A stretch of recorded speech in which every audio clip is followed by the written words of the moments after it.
Dhe unë do kësha kujtuar atë që ne po e hasim gjithnjë edhe më shpesh çfaqjen sulmit në zemër në moshat e reja. Dy janë karakteristikat e smundjes aterosklerotike aktualisht. E para është që ka marrë karakterin e një pandemie. Pandemi, themi, një çfaqje, epidemi, jo në një vend vetëm, po në gjithë botën. Pra në gjithë botën ka rritje të aterosklerozës, të këtyre smundjeve të zemrës. Kjo është tendenca e dekadave të fundit. Dhe në këtë tendencë hymë edhe ne. Edhe ne kemi shumë njerëz me smundje të tilla të zemrës. Se smundjet e zemrës janë disa llojesh. Po flasim tash vetëm për aterosklerozën. Kjo është e para, dhe e dyta është çfaqja gjithnjë më shpejsh e sulmeve në zemër ose e infarkteve në mosha më të reja.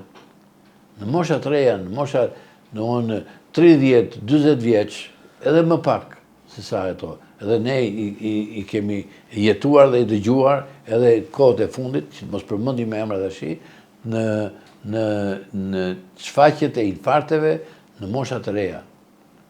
Unë një infarkt në moshë të re, mbaj mend si tani 30-40 vjet përpara, një student i inxhinierisë nga Gjirokastra që erdhi me infarkt në zemër.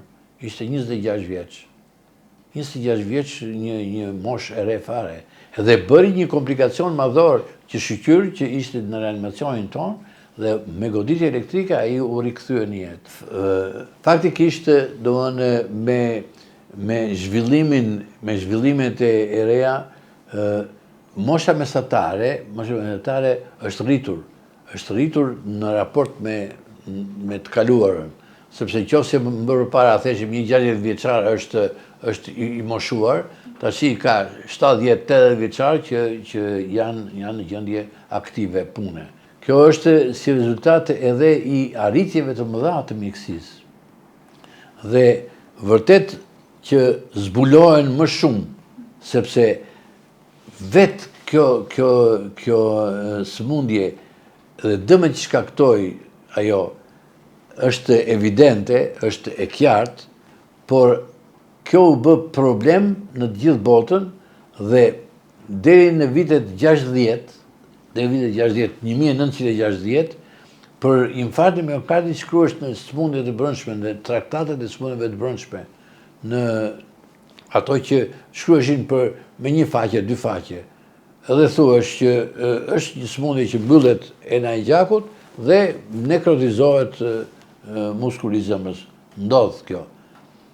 Por me kalimin e kohës, kur u pa që kjo krijonte probleme aq shumë vdekshmërie, atëherë filluan të mendojnë si duhet ta luftojmë atë.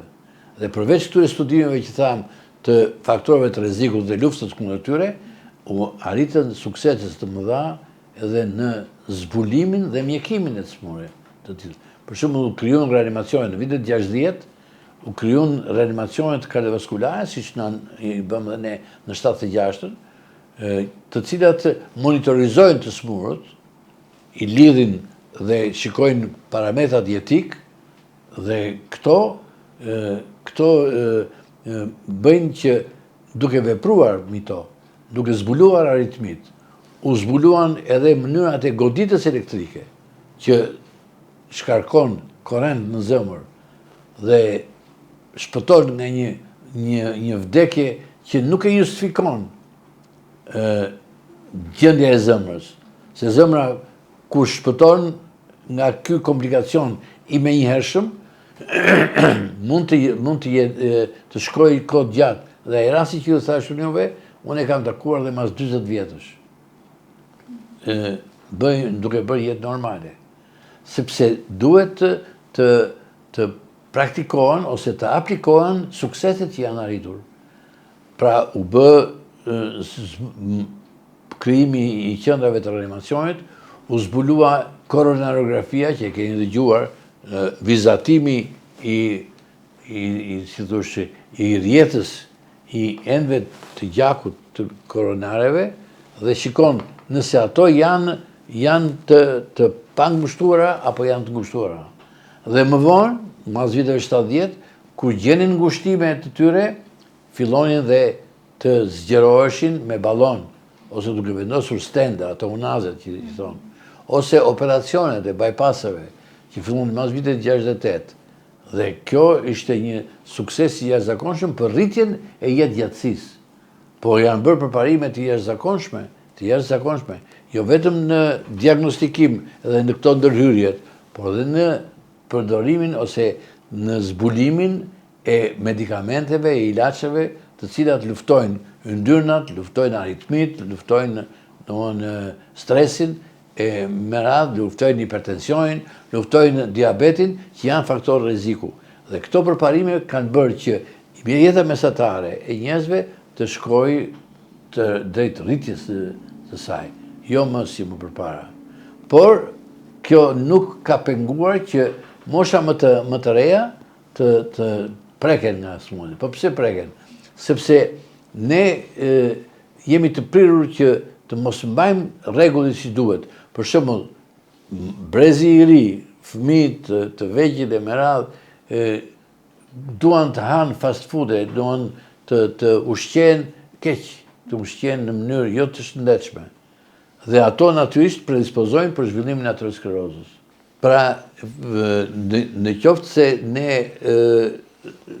nuk duhet habitemi pse në ndodh një sëmundje në mosha më të reja, sepse fëmijët nuk respektojnë ushqyerjen e shëndetshme.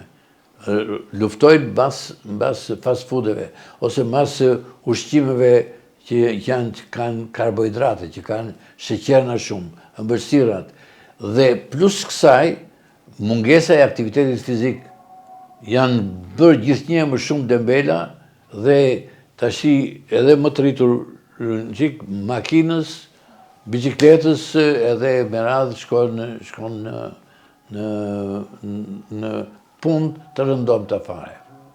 Tek ushqyerja tek fëmijët dhe përveç ushqyerjes jo të mirë që me gjithë përpjekjet e prindërve, po prindërit janë gjithmonë delikat edhe gjithmonë do t'ja plotësojnë dëshirën, dhe është dhe jeta sedentare, gjithnjë më shumë tek fëmijët dhe mungesa e aktivitetit sportiv, që nuk është për të gjithë, por natyrisht që është prirja.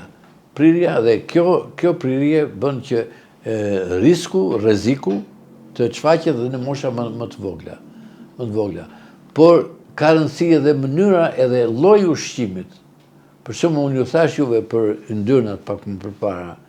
Yndyrnat të plota, siç ka qumshi, djathje, me radhë, ka edhe industria sot ushqimore, i ka të seleksionuara, i ka të shkruara që kjo është inter, është e plot, kjo është me kaq përqind yndyrë, sidomos me yndyrna, po dhe me karbohidrate, derisa shkon dhe 0%. Në mënyrë që të predispozojmë njerëzit të marrin sa më pak ushqime që bëjnë dëm. Ushqime me yndyrna shtazore që janë të dëmshme. Por kjo dieta më e rëndësishme është dieta mezetare, që ka jo yndyrna të tilla, ka yndyrna të vajrave, por gjithashtu edhe përdorimi i jeshillëqeve, i zarzavateve, jo i brumrave, jo i ushqime me shumë kalorash. Zarzavatet, çdo lloj zarzavati do jetë i rekomandueshëm, që se duhet ai për të mbushur edhe volumin e stomakut, që të hiki ndjenja e urisë. Por gjithsesi, do e çik vullnet. Dhe plus kësaj, kjo duhet shoqëruar përveç ushqyerjes, duhet shoqëruar edhe me aktivitetin e lëvizjes. Duhet të lëvizi 1 orë në ditë, për shembull, një njeri jo më me makinë, që të shkojë të marrë ke furi bukës, nxjerrë makinën të shkojë të marrë bukë. Por të hesim këmbë, sepse është një 10.000 hapa. 10.000 hapa. 10.000 hapa janë me këto celularët ashi, po s'do të thërë, njerë 8.000, njerë 11.000, njerë, po të paktën 3 çerek dhe 1 orë në ditë, ecje të rregullt të përditshme, që në mënyrë që ajo të aktivizohet trupi dhe të konsumojë edhe kalorazhin e tepërt që mund ta marrë eventualisht edhe në mes ushqimit. Këto janë rekomandime. Duhet kujdes përdorimi kripës. Kripa e tepërt predispozon për hipertension. Dhe hipertensioni thamë që është një nga faktorët e rrezikut për aterosklerozën. Pra janë të gjithë këto faktorë. E rëndësishme është, sikurse juve edhe përmendet kur erdhët, është fakti që a duhet të kontrollohet një person që si është gjendja e tij. Unë e vlerësoj shumë atë që quhet check-up, që është në moshën mbi 40 vjeç për shembull, ka prirje më shumë për smundje. Po në check-up bëhet analiza e sheqerit për diabetin, bëhen analizat për yndyrnat, bëhen analizat për provat e mërcisë, të veshkave e me radhë. Pra ne orientohemi me parametrat kryesor të organizmit. Dhe kur ato janë të çrregulluara, marrim masa qoftë me dietën, qoftë me medikamentet dhe qoftë ato të nevojshme. Pra kontrolli me check-up që është kontroll i zakonshëm. I rëndësishëm është roli i mjekut familjes, i cili ka në vartësi ose ka në evidencë gjithë personat e familjes edhe historikun e smundjes tyre. Që është një gjë me shumë vlerë për të zbuluar në kohë çrregullimet. Se jo gjithmonë vemi në kohën kur duhet të dimë si e kemi shëndetin. Ka pak njerëz që janë të kujdesur në mënyrë të tillë. Ne vemi atëherë kur na shtrëngon në një gjë, kur na shfaqen shqetësimet që janë pak vonë. Këtu po flasim për parandalimin, duke zbuluar edhe domthonë gjërat që